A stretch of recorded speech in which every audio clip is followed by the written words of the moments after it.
this morning, except for the people of the Ketu South municipality, where tidal waves are wreaking havoc there. The sea has essentially made landfall, and many communities have been submerged. We will be dealing a lot more with that situation, going to the community and get to understand what's actually happening there.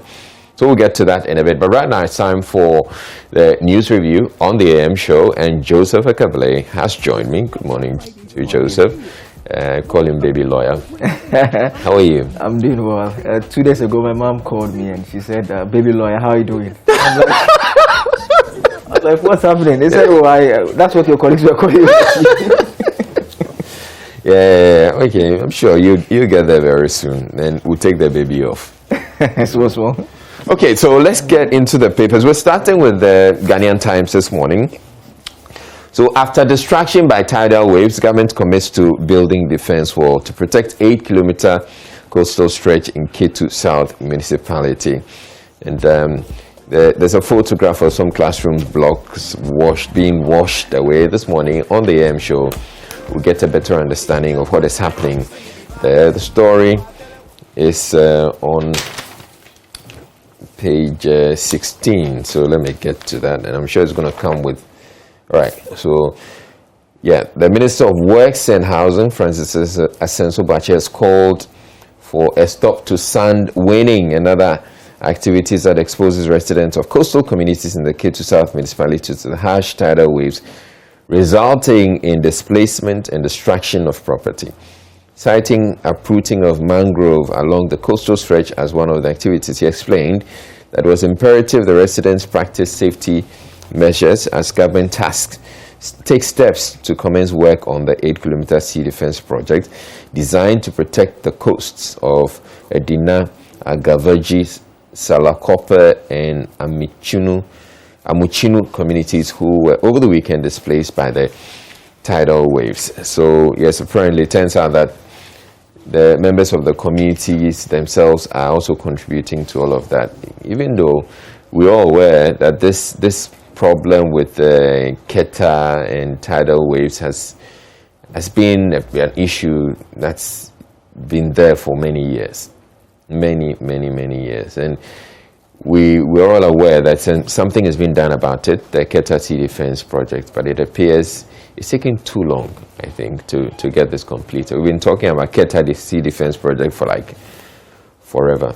Hopefully, almost always in the budget, some way, somehow. Yeah. I mean, by yesterday, I found something a bit weird. I mean, one of the stories Maxwell brought us, I think, on News Desk, the residents were actually exhuming the bodies of buried relatives and reburying them.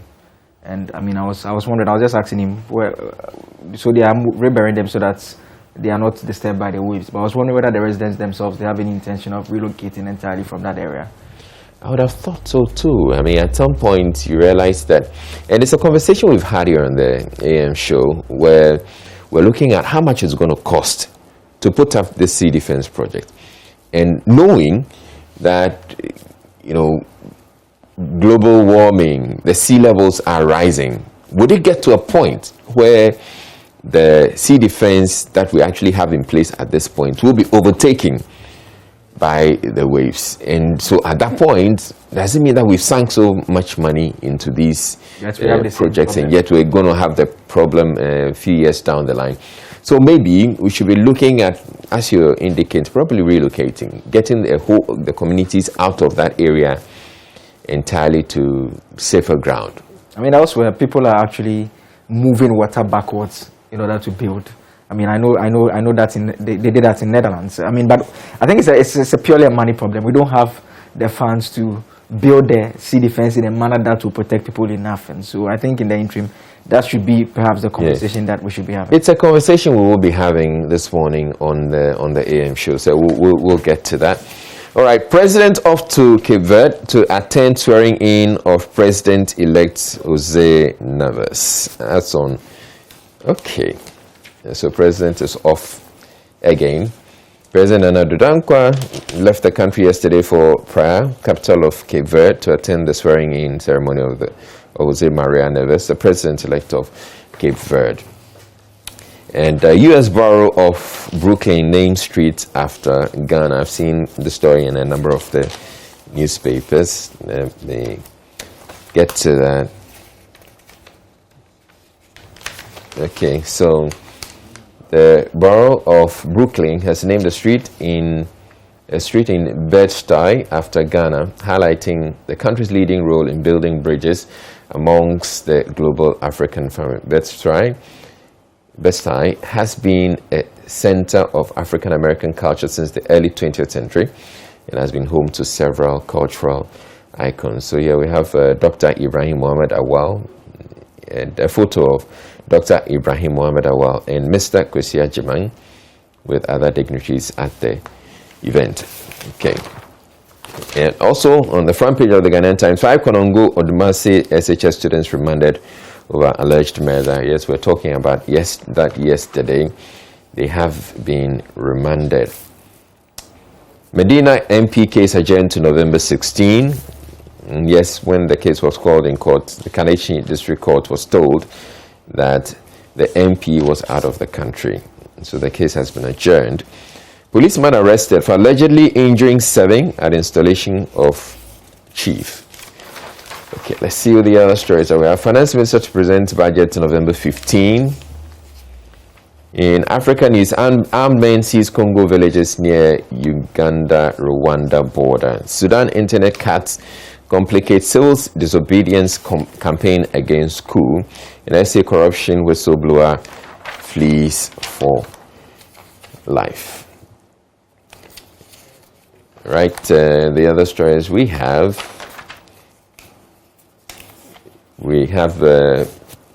digitalization will help curb corruption, encourage accountability. That's a political scientist saying that.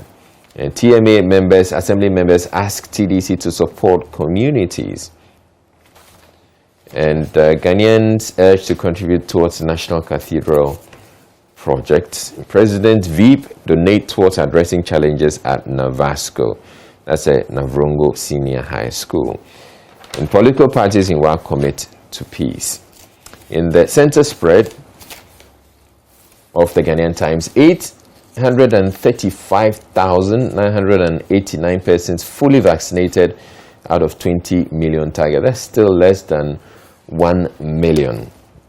That's the Ghana Health Service saying that. But yes, the vaccines are available, so please go out there and go get your jabs. The Ghana Health Service started from last Friday. With this phase, you don't need to belong to a particular category. Just go out there and go to any of the public health facilities and some selected private health facilities and get your vaccination.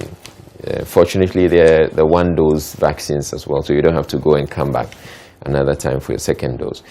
Government ponders over introduction of gifted talented education, and 37 education institutions, organizations receive HOSA license. Reconstruction of Takwa Agona in Kwanta Road begins. I'm sure it will bring some relief to the people of that area. And back to the K2 South story. Victims yet to receive relief items from NADMO. We'll be going back onto the ground again this morning to see if the situation has improved at all. And stop giving LGBTQ plus promoters media platform to operate. Oh.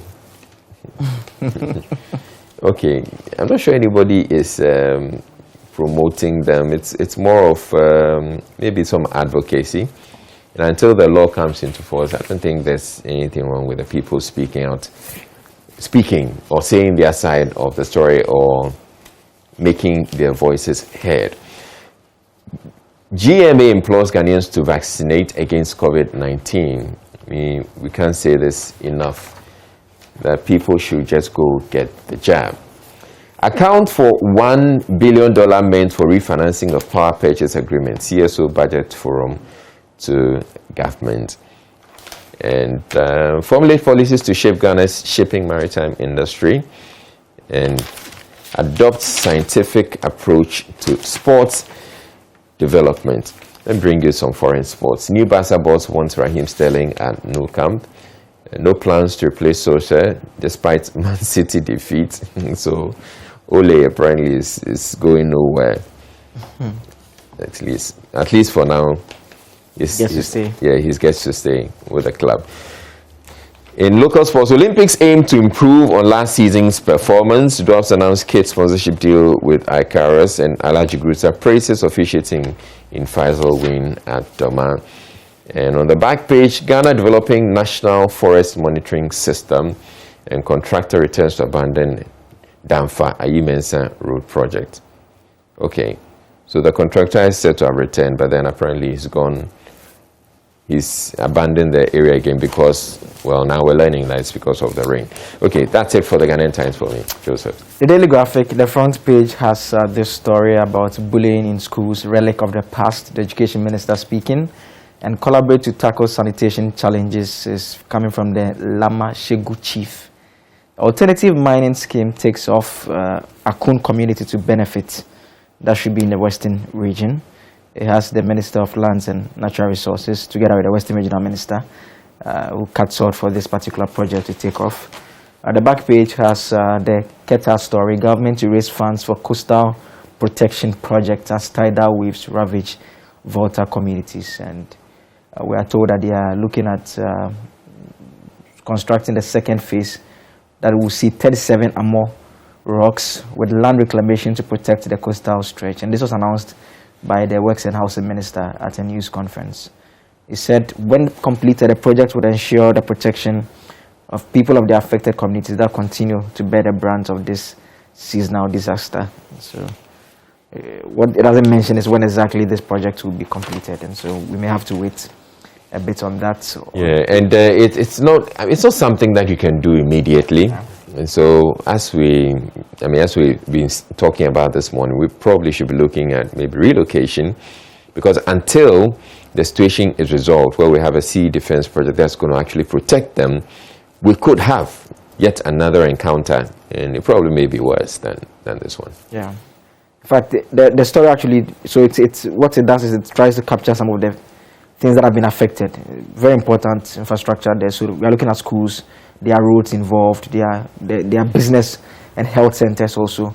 All have been affected by, in fact, we are told that portions of the Meet Me There African Home Lodge, I'm sure you know Meet Me There, they're a very beautiful place not far from the water body. I mean, very beautiful, lots of nice photographs. We are told that portions of it have been affected by the waves there. So it's really affecting homes in terms of families and businesses as well. Page 38 of the Daily Graphic has a story about the president attending the investiture of Cape Verde president-elect. But they have a photograph of the presidential jet. Exactly. Hopefully there won't be any controversy. We can see him getting into the jet this time around. I mean, so that is on page 38. But it's some way, somehow, we've never seen photos of the president getting into the jet stuff. Yeah. I mean, so this one we've seen. But then the other one, it's only Samuel Kujoto Ablakwa who keeps on, bringing us news what the government people say are the internet pictures. The center spread has this story about the Ghana Highway Authority actually declaring war on overweight and overheight loaded trucks. I'm sure you've seen quite a few in town. Too many of these things on the roads, and you see, I don't get it why they would load it so high, only for them to get to offing these bridges. The bridges, and they get stuck. And then I think one happened on the N1 I think about 3 weeks ago. And it's happening on the motorway several times. Yeah. And they keep on destroying the underbelly of the footbridges. And I think a couple of days ago, I was using the La Paz area, the outer lane where most of the taxis and the trotros park and pick passengers. And there was this vehicle that was using it, and because there were quite a number of vehicles parked along the roadside, he couldn't move. So at a point, he had to climb onto the pavement, one side of the tire. You can imagine. This is a truck that had a container behind it, like a huge, fully loaded container.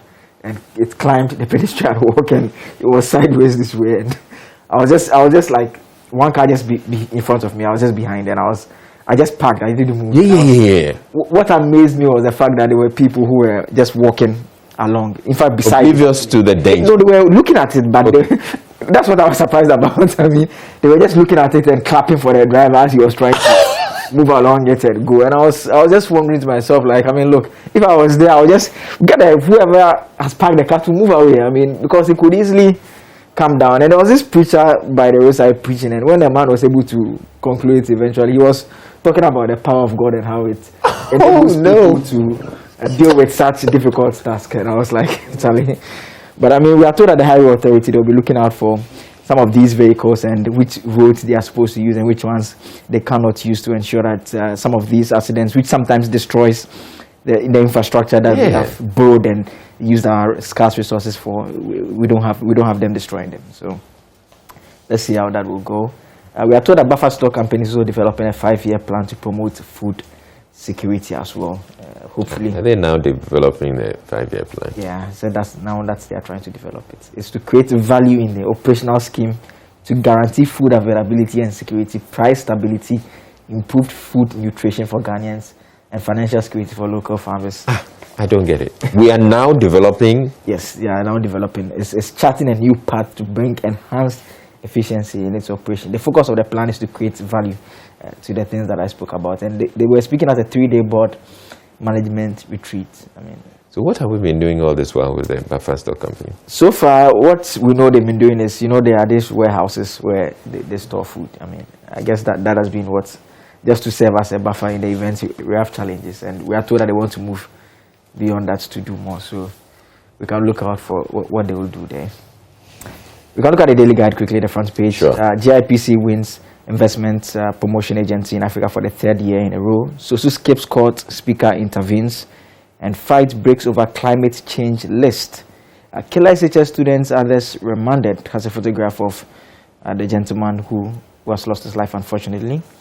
And Tardy, journalist gets bail over fake kidnap, also on the front page. The back page will have some sports stories. You cannot stop Hearts after week 4. We've done week 2 already, so you can draw for 2 more weeks. And we're not drawing for 2 more weeks. Yeah, that's what the coach is saying.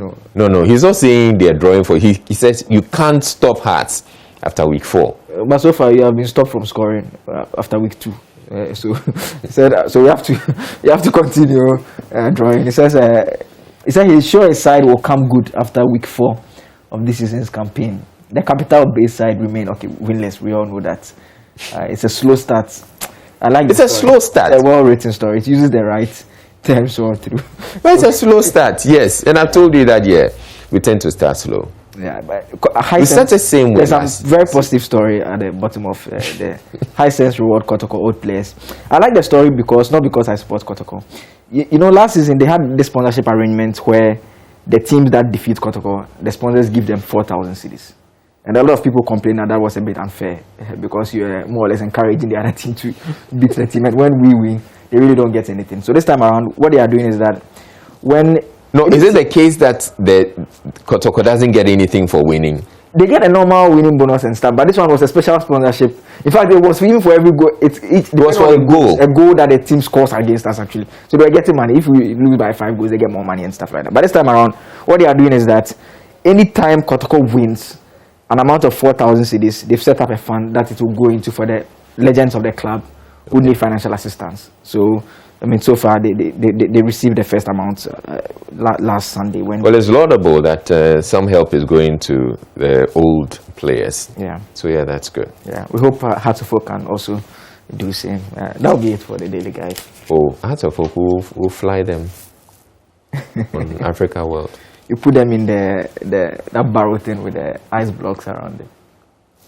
Are you also talking about that one? You know that one is part of like regular training. Yeah, I've seen Barcelona and Co do it, but except I didn't see 2 players in a small barrel and holding block and doing this.